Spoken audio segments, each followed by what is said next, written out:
It did not take me long to realize that I was a voracious hoarder of material things, collecting, storing, and keeping many items because I felt that I could not do without them.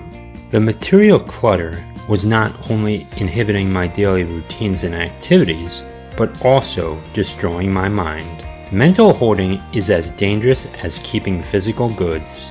Whenever I got rid of many of these objects from my house, my garage, and my storage unit, I soon realized that I did not need them, and I did not miss them at all. I wished to be free of these items, so that if my circumstances changed and I needed to move away to a different city or country, I would be free to do so. These objects were chaining me to a particular location, and I needed to set myself free. So what steps can you take to become free from such a predicament? For the body to change, the mind must change first. I do not believe it is healthy to have a house full of unwanted and unneeded items.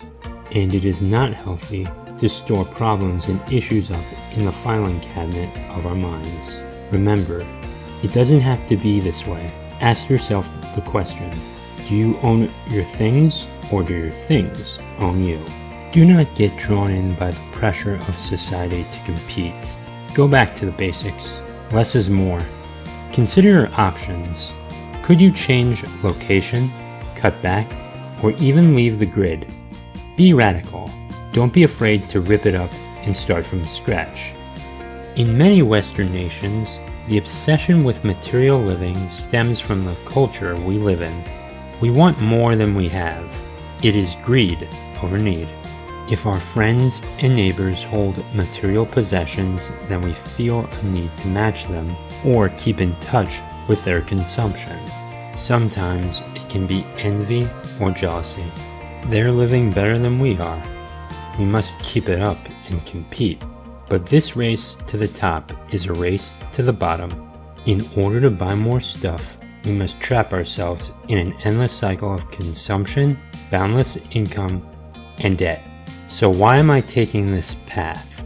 I want to retire early from work and use my time wisely before it runs out.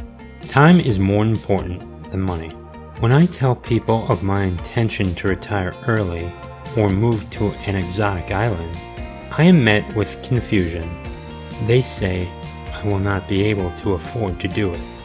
They associate it with expensive, fashionable beachside villas, multiple rooms, expensive appliances, and a pool. Herein lies the problem, a problem of scale. Does living this lifestyle have to mean such excess, such need for material desire? While life-changing decisions are never cheap, they don't need to be bank-breaking, sweat-inducing experiences. Unclutter your life. Scale down your expectations. Make your dream a reality.